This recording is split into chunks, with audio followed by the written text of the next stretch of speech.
2025 yilgi Chevrolet Gentra avtomobili yangi avlod uchun yaratilgan zamonaviy, ishonchli va arzon narxdagi sedan sifatida e'tibor markazida turibdi. Ushbu model O'zbekistonda ham eng ko'p sotiladigan avtomobillardan biri bo'lib, yangi versiyasi yanada jozibador dizayn, samarali dvigatel va qulay ichki makon bilan ajralib turadi. Avvalo, uning tashqi ko'rinishi haqida gapirganda, 2025 Gentra o'zining yangilangan aerodinamik kuzovi, LED faralari va xrom elementlari bilan yanada zamonaviy va sportcha ko'rinishga ega bo'lgan. Old panjaraning kengaytirilgan shakli unga kuchliroq va jiddiyroq qiyofa beradi. 15 yoki 16 dyuymli gildirak disklari ham modelning umumiy uslubini to'ldirib, uni yo'lda yanada chiroyli ko'rsatadi. Ichki qismida esa haydovchi va yo'lovchilar uchun qulaylik ustuvor o'rinda turgan. Salon yuqori sifatli materiallar bilan bezatilgan. Yangi multimedia tizimi 8 dyuymli sensorli ekran orqali boshqariladi va Android Auto hamda Apple CarPlay tizimlarini qo'llab-quvvatlaydi.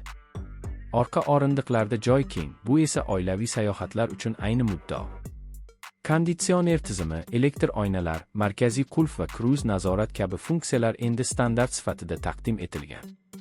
Texnik jihatdan 2025 Chevrolet Gentra 1.5 litrli benzinli dvigatel bilan jihozlangan bo'lib, 107 ot kuchiga ega.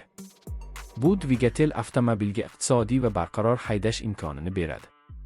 6 pogonali avtomatik yoki mexanik uzatmalar qutisi orqali foydalanuvchi o'z tanloviga ko'ra mos variantni tanlashi mumkin. Yoqilgi sarfi shahar ichida taxminan 8 litr, trassada esa 5.5 litr atrofida bo'lib, bu o'z sinfidagi eng tejamkor natijalardan biridir. Xavfsizlik masalasida ham Gentra o'z o'rnini mustahkamlab oldi. Avtomobil ikkita xavfsizlik yostiqchasi, ABS tizimi, tormoz kuchini taqsimlash va barqarorlik nazorati kabi funksiyalar bilan jihozlangan. Shuningdek, orqa ko'rish kamerasi va parkovka sensori kabi yordamchi tizimlar haydovchiga qulaylik yaratadi.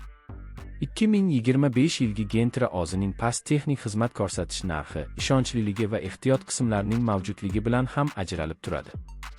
Bu uni O'zbekiston sharoitida eng maqbul tanlovlardan biriga aylantiradi.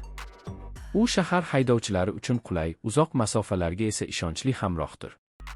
Umuman olganda, yangi Chevrolet Gentra 2025 zamonaviy dizayn, tejamkorlik va texnologiyalarni birlashtirgan avtomobil sifatida o'z segmentida kuchli raqobatchi bo'lib chiqmoqda.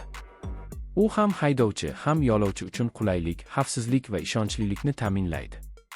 Agar siz ishonchli, qulay va arzon narxdagi avtomobil izlayotgan bo'lsangiz, yangi Gentra aynan siz uchun yaratilgan. Videoni yoqtirgan bo'lsangiz, kanalimizga obuna bo'lishni unutmang, chunki biz sizga O'zbekistondagi eng so'nggi avtomobil yangiliklari va sharhlarni taqdim etishda davom etamiz. Bu Drive Zone Uzbekistan kanali avtomobil ixlosmandlari uchun eng yaxshi manba.